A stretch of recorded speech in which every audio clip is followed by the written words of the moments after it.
Olá, amigos. Olá, irmãos. Olá, família Moriá. Estamos aqui neste momento para agradecermos a Deus, para prestarmos um culto ao único e verdadeiro Deus. É com grande alegria que nós convidamos você para juntamente cantarmos, orarmos, lermos a palavra, ouvirmos o recado de Deus para os nossos corações.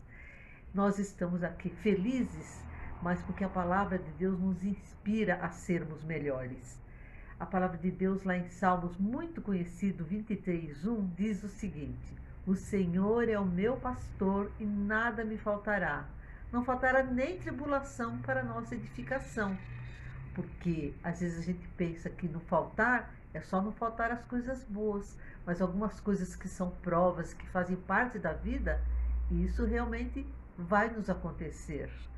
Mas nós devemos dar graças em tudo. Estamos aqui com gratidão no nosso coração e convidando vocês para juntamente conosco assistirmos e prestarmos um culto ao nosso Deus. Bom culto a todos nós. Aleluia, aleluia, aleluia, reina o Senhor. Aleluia, aleluia, aleluia, reina o poderoso Deus.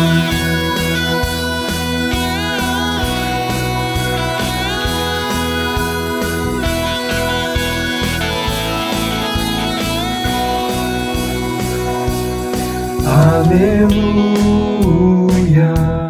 aleluia,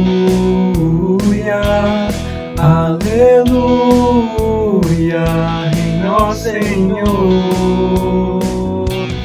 Aleluia, aleluia, aleluia, reina o poderoso Deus. Nos mostrou o seu poder, com grande força triunfou, vitorioso sobre a morte e a escuridão. As correntes se quebraram, os cativos libertou, e sua grande graça nos salvou. Aleluia, aleluia, aleluia, reina o Senhor. Aleluia, aleluia, aleluia, reina o poderoso Deus.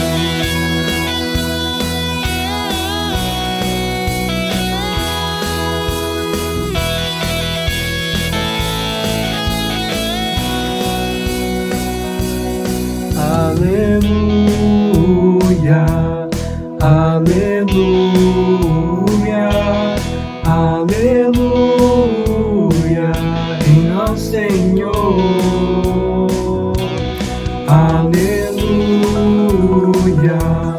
aleluia,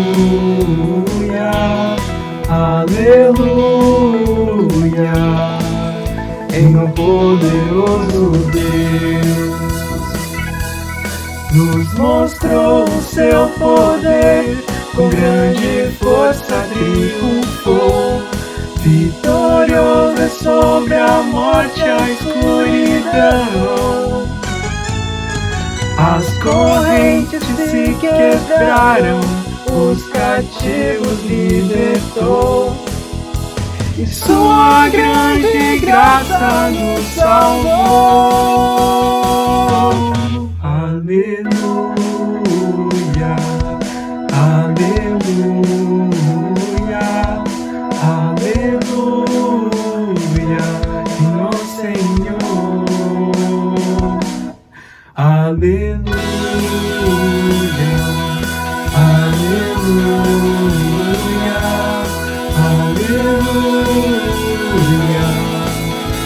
meu poderoso Deus.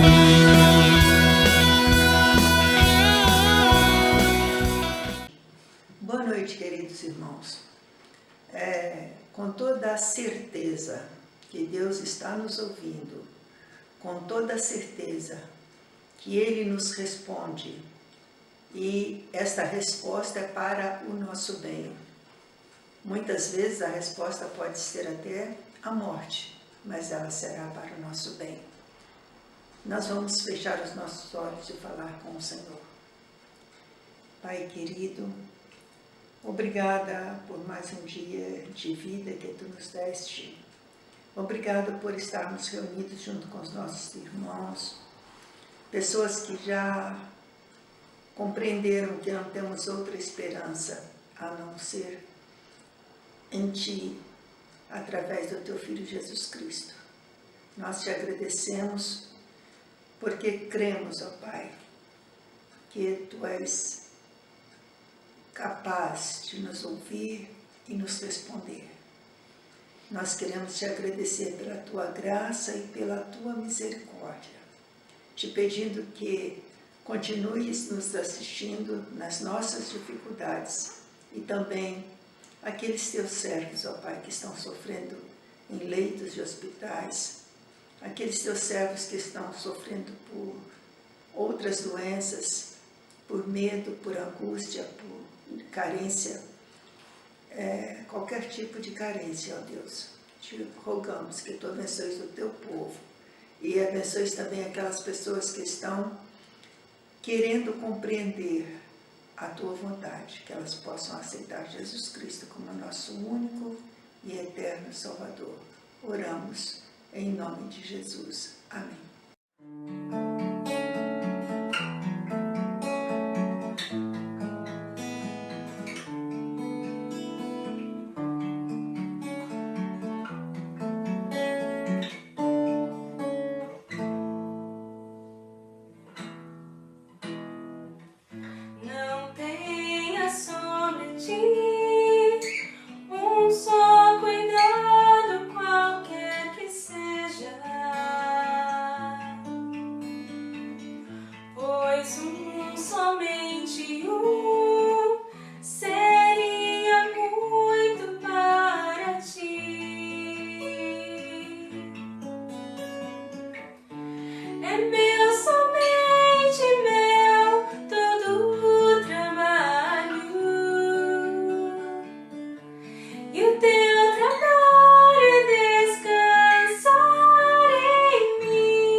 Quando enfim tiveres que tomar decisão,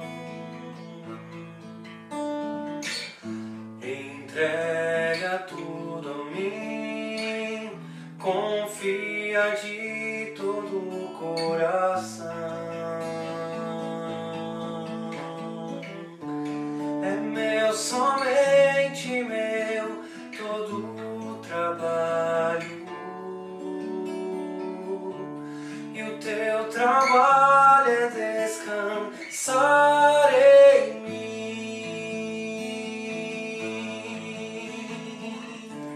É meu, somente meu, todo trabalho,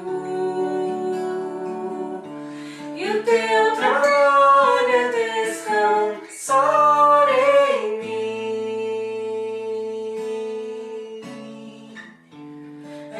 Somente meu, todo o trabalho, e o Teu trabalho é descansar em mim.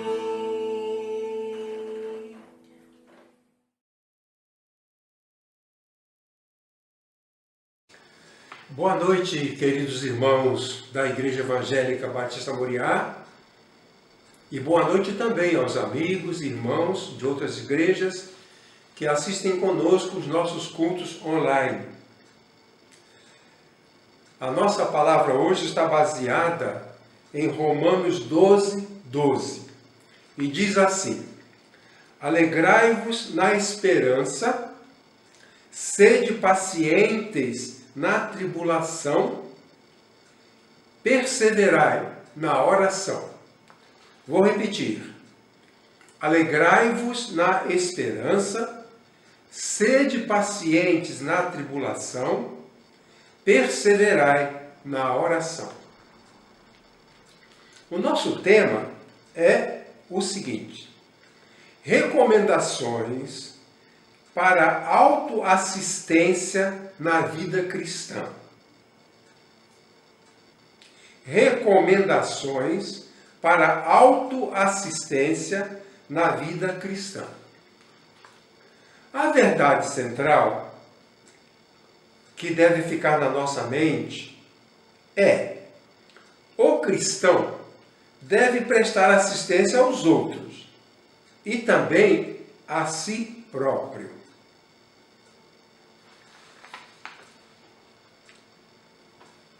Em Romanos 12, nos versículos de 9 a 21, o apóstolo apresenta várias recomendações. Algumas recomendações com respeito à assistência aos outros.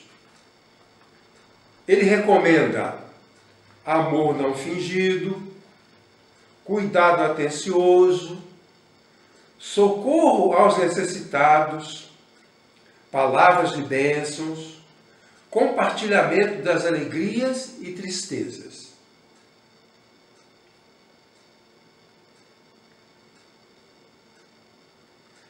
Mas, no versículo 12, o apóstolo dá recomendações quanto ao crente dar assistência a si próprio. Paulo fala a Timóteo, na sua primeira carta, capítulo 4, verso 16, o seguinte: tem cuidado de ti mesmo. O que o apóstolo está dizendo aqui é que nós, os crentes, temos a obrigação de assistir aos outros, cuidar dos outros, mas também temos a obrigação de cuidar de nós mesmos. Um colega nosso, psiquiatra, trabalhava muito, fazia muitos plantões. Ele era de uma família carente, havia muitas pessoas pobres na sua família. E ele vivia trabalhando e cuidando das pessoas da sua família. Trabalhando e cuidando. Não namorava, não se casou, não tinha filhos. Quer dizer, ele não cuidava de si. Num certo tempo, ele começou a ficar deprimido, triste, desorientado, começou a ter alguns comportamentos estranhos e ele acabou se suicidando. Paulo diz: cuide dos outros, mas cuide de você também. É esta a ideia que a gente quer transmitir hoje. O cristão responsável por assistência a si próprio. Nós podíamos perguntar quanto é que nós assistimos a nós mesmos? Quanto é que cuidamos de nós mesmos? Eu quero falar então sobre este assunto. Primeiramente, quero afirmar que o cristão precisa manter-se a si próprio em estado de alegria. O texto diz: alegrai-vos na esperança. Paulo manda os crentes assistirem aos outros, fazerem aos outros muitas coisas, mas quanto ao crente em si, ele diz: alegrai-vos na esperança. A alegria é um estado emocional positivo. Existem emoções positivas e emoções negativas. Por exemplo, a raiva é uma emoção negativa, que não é recomendada. O amor é uma emoção positiva, que é recomendada. A alegria é uma emoção positiva. É um estado de emoção positiva. que permite a uma pessoa expressar contentamento e bem-estar interior. A alegria que nós sentimos expressa como estamos por dentro, qual é o nosso estado interior. Vamos discutir esta questão em duas afirmações. A primeira delas é a seguinte: o cristão deve promover a sua própria alegria como ação voluntária, como uma condição contínua. O verbo no particípio presente significa um estado contínuo de ser feliz, de ser alegre. Paulo recomenda que nós continuamente cuidemos do nosso humor e procuremos construir em nós mesmos um humor positivo. A alegria é um humor positivo. A outra discussão diz que o cristão deve ter uma fonte de alegria na esperança. Na esperança. Alegrai-vos na esperança. Já contei para os irmãos há algum tempo sobre a história de um homem que estava com câncer e não tinha mais esperança de vida. Ele estava no hospital esperando morrer. Era deprimido, sombrio, sem esperança e sem alegria. E então veio uma notícia. A nora dele estava grávida. A nora, esposa do filho dele, estava grávida. Isso trouxe para ele uma nova visão das coisas. Ele começou a ficar alegre. Ele agora tinha esperança de ver um neto. E ele disse: eu quero agora viver. Agora eu tenho esperança. Quero viver. Quero viver até o meu neto nascer, pelo menos. E quando ele nascer, eu quero que ele venha aqui, para eu tirar uma foto com ele no meu colo. E quando os anos passarem, quando ele ficar adulto, ele vai mostrar a fotografia. E vai dizer: este aí, esse bebê aí, sou eu no colo do meu avô. Vindo a esperança, veio a alegria. Imagine um pai de família que está num estado difícil. Ele vive pressionado financeiramente, problema de saúde, uma porção de dificuldades. Aí ele olha para os seus filhos e começa a ter esperança em que esses filhos vão crescer, vão ser educados, vão estudar, vão se casar, vão dar netos. Essa esperança traz alegria. Sem esperança é difícil ter alegria. O apóstolo diz: alegrai-vos na esperança. Esperança é um estado emocional positivo, como a alegria. A alegria é um estado emocional positivo que se baseia na esperança. A esperança é também um estado emocional positivo decorrente da convicção e expectativa de bens futuros pelos quais nós ansiamos. Este pai de família que tem esperança em relação ao futuro dos seus filhos, ele terá um humor positivo. Alegrai-vos na esperança.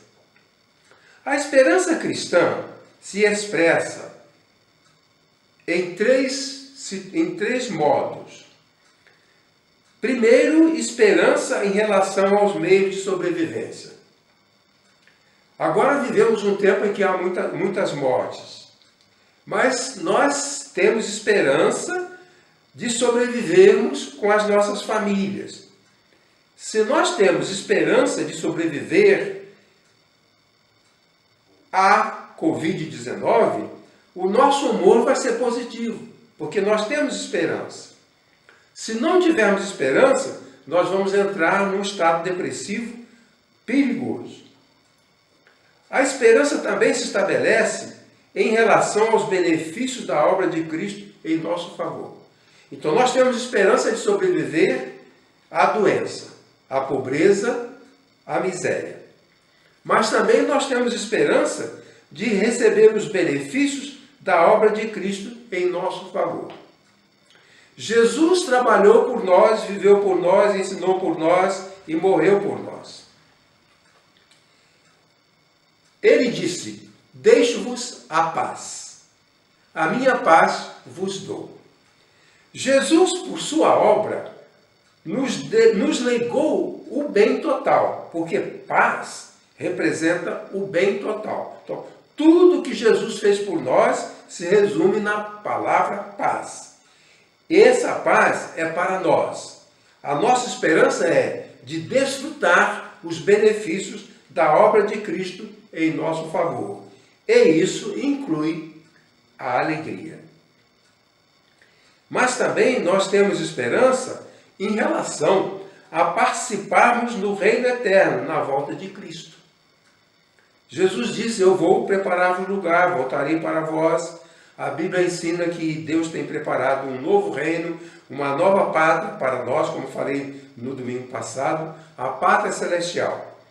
Então a nossa esperança é de sobrevivermos, de viver aqui na terra, desfrutando das bênçãos do Evangelho e de participarmos do reino vindouro que Jesus veio estabelecer e que Deus vai disponibilizar para nós no tempo certo da sua soberania.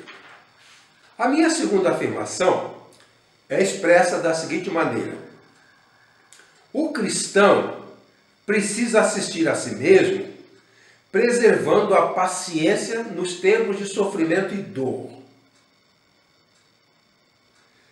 Paulo diz: sede pacientes na tribulação.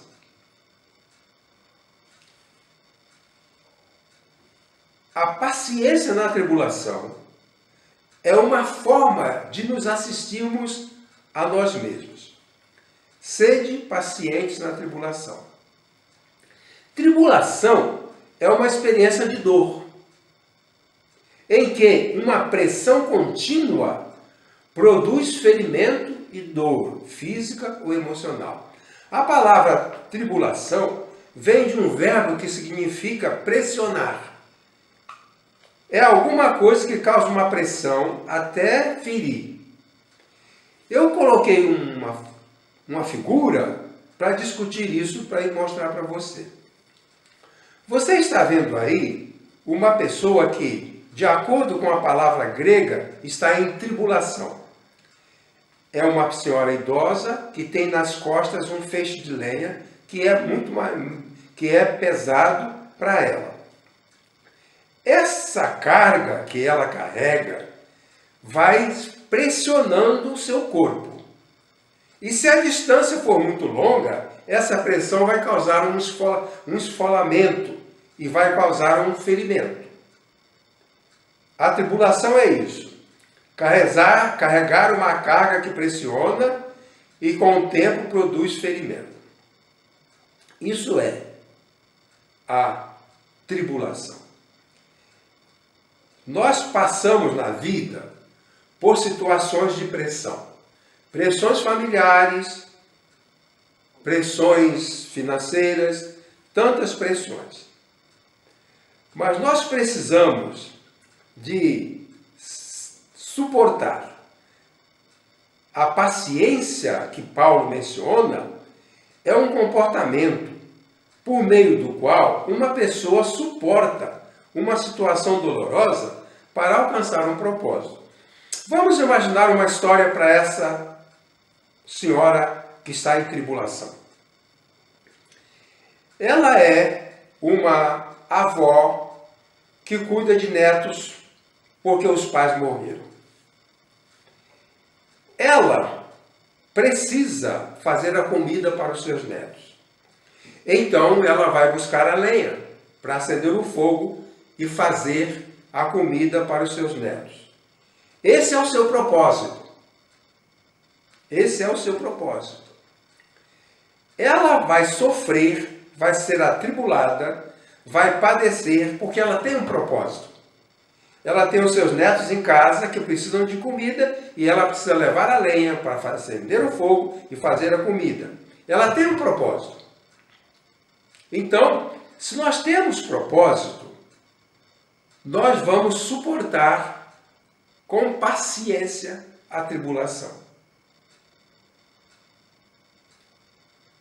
E em segundo lugar, nós precisamos suportar todo tipo de tribulação, qualquer que seja a sua origem.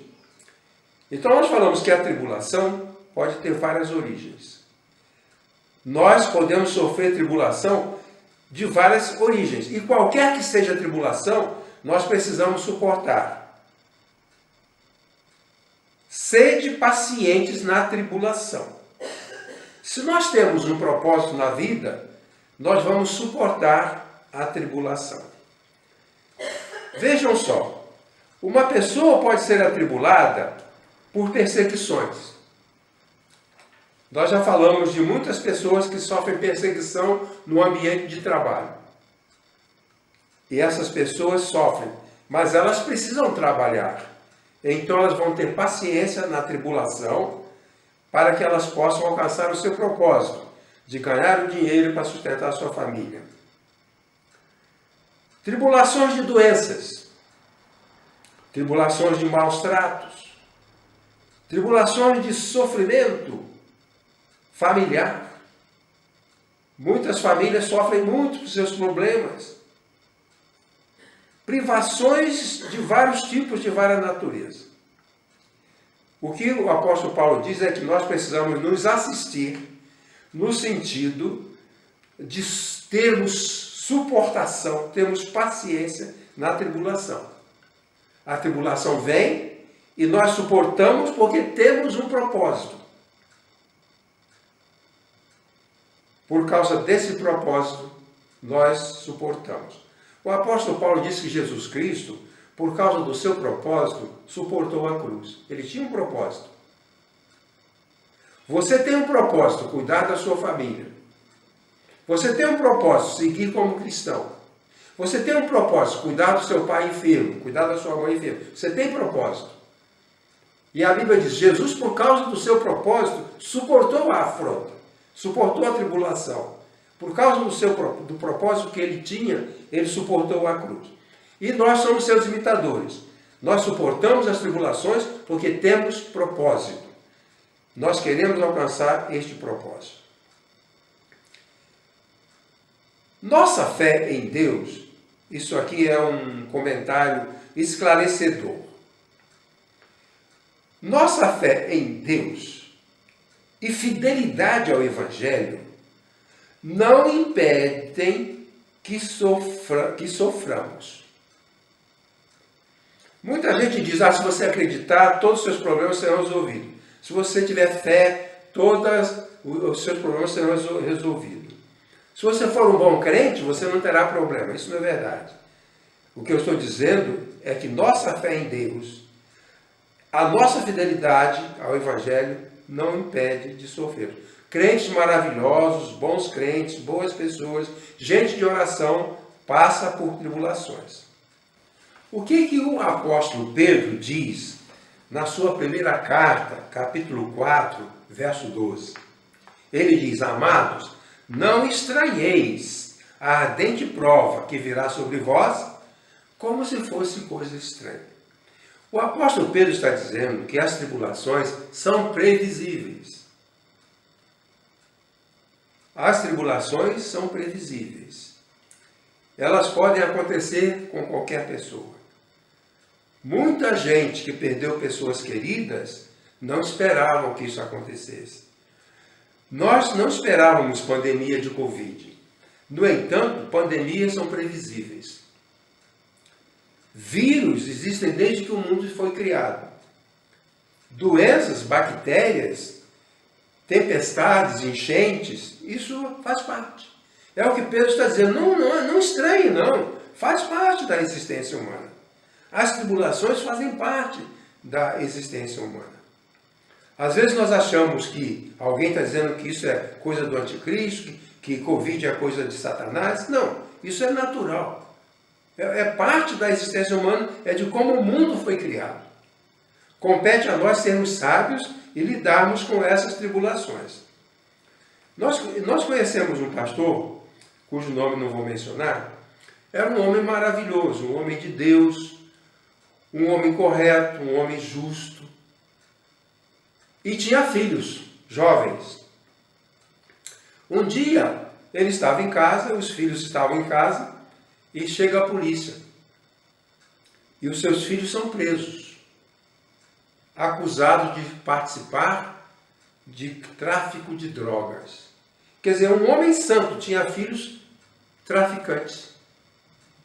Ele não tinha a mínima ideia disso. Agora ele vai sofrer por causa da situação. Isso, Pedro diz, não devemos estranhar, faz parte.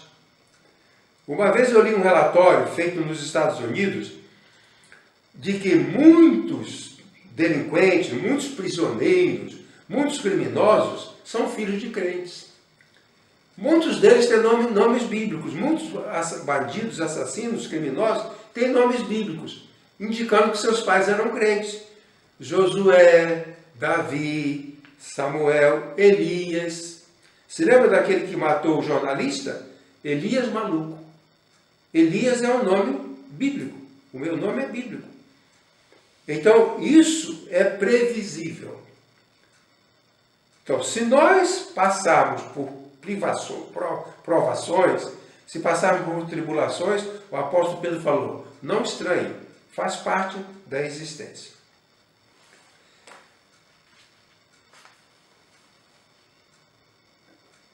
O meu terceiro argumento sobre a importância do cristão assistir-se a si mesmo é expresso da seguinte maneira.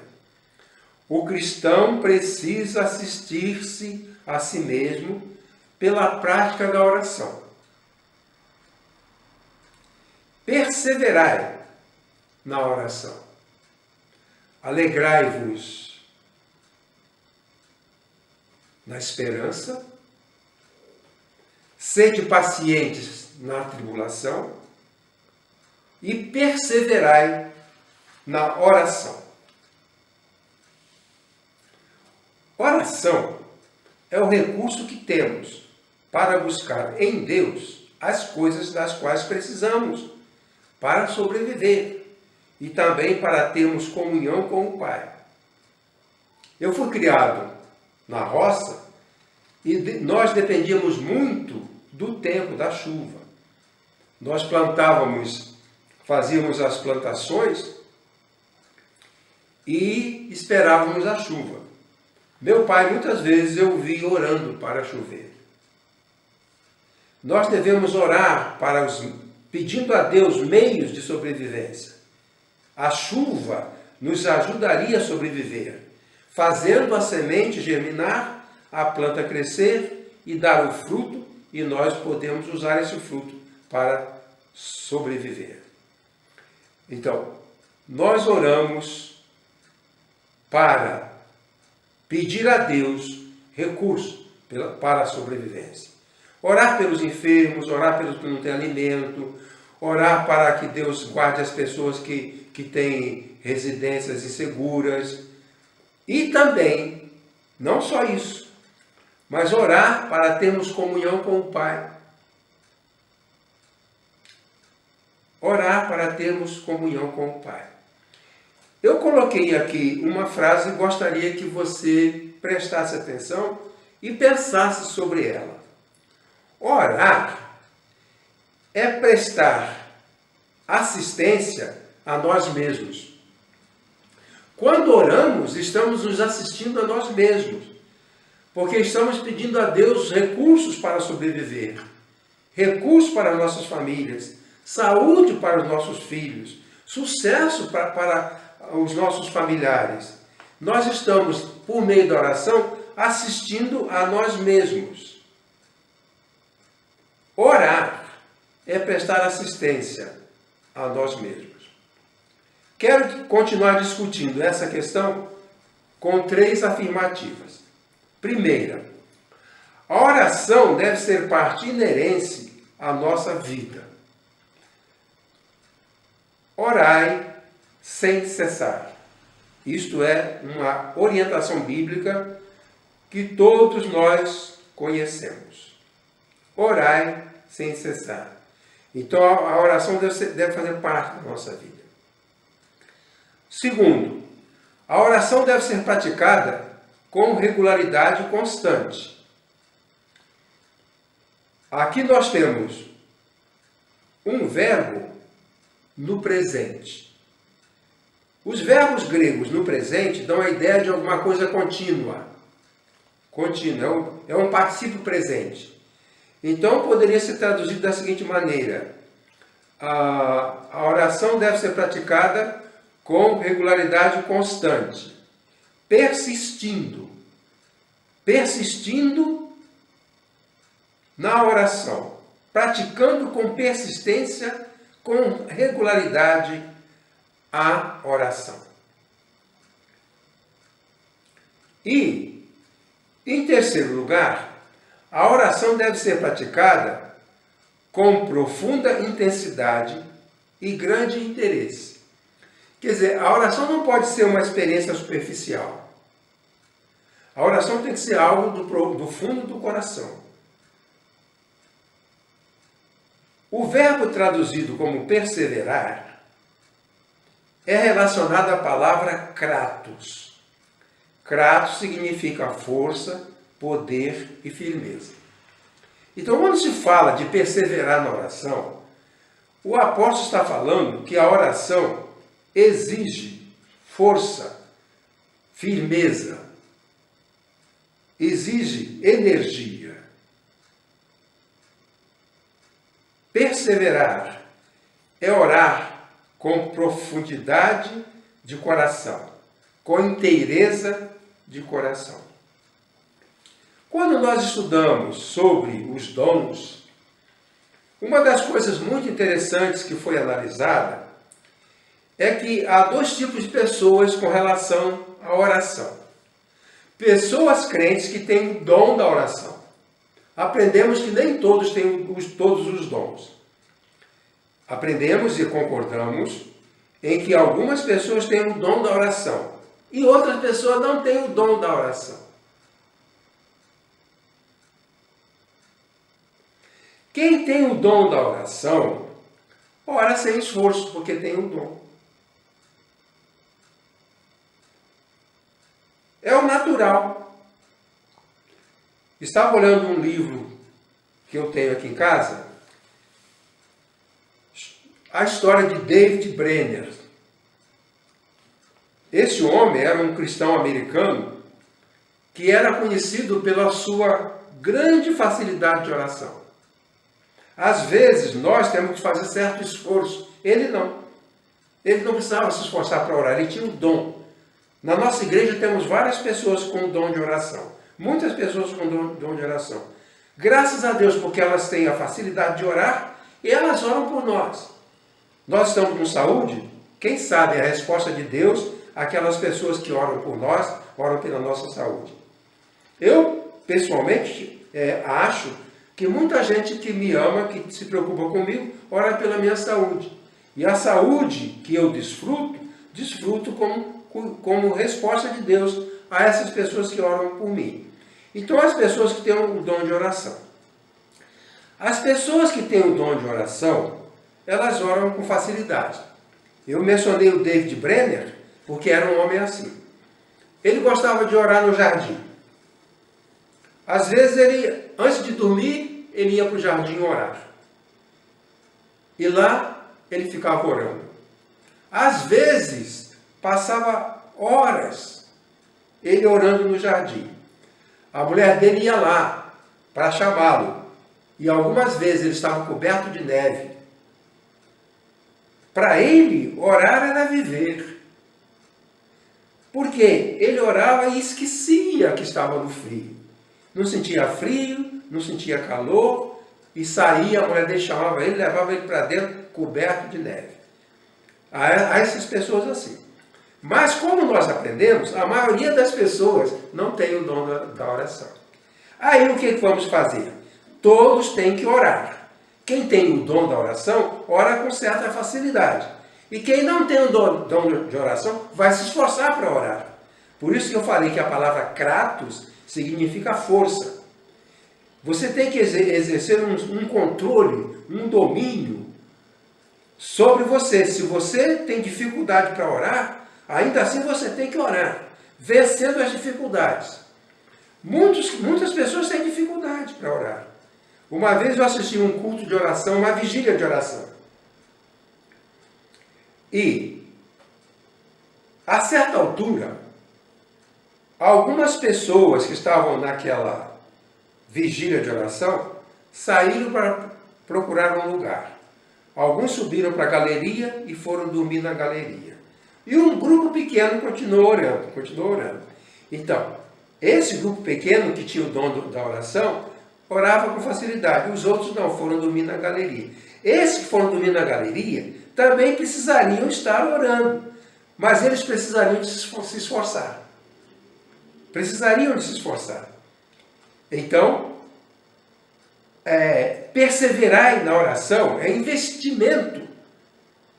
Investir energia, investir interesse, se preocupar, planejar. Precisamos de fazer isso. Perseverar na oração. Perseverar em oração é assistir a nós mesmos. Porque quando eu oro, eu estou dando assistência espiritual a mim mesmo. Nós queremos que os outros orem por nós. Eu preciso de assistência espiritual do pastor. O pastor vai orar por mim. Mas eu preciso de assistência espiritual que eu mesmo vou fazer. Não é apenas o pastor que tem que me assistir espiritualmente. Eu também tenho que me assistir espiritualmente. Então, eu preciso de praticar a assistência a mim mesmo, praticando a oração. Orar é dar assistência espiritual a mim mesmo. Pois bem, esse tópico diz que a oração é inerente, deve ser inerente à nossa vida. Orar sem cessar, quer dizer, a oração faz parte inerente da nossa vida. Ela deve ser praticada com regularidade, verbo do particípio presente, é um estado. E que ela deve ser praticada com intensidade. Alguns vão precisar de esforço para orar. Outros não vão precisar de esforço para orar. Vão orar naturalmente. Mas todos devem orar. Todos precisam de orar. Pois bem, estou contente de poder ter compartilhado com você a pregação desta noite. E quero concluir dizendo o seguinte. O Evangelho nos recomenda a assistir aos outros. Tive fome, me deste de comer. Tive sede, me deste de beber. Quer dizer, o Evangelho nos recomenda a assistir aos outros. Mas também o Evangelho nos recomenda a assistir a nós próprios. Eu assisto o meu irmão, mas eu dou assistência a mim mesmo.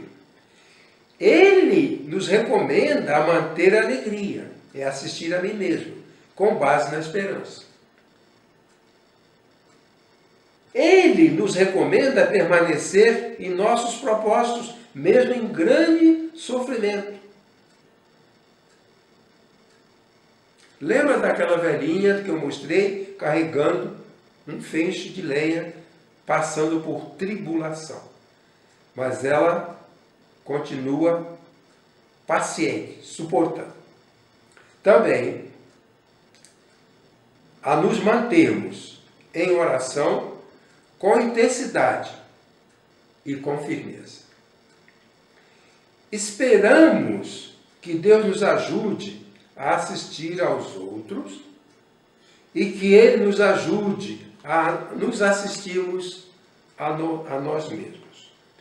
Que Deus nos ajude a cuidar dos outros e nos dê sabedoria para cuidarmos de nós mesmos. O Deus de paz esteja conosco. Sua graça, seu amor. Amém.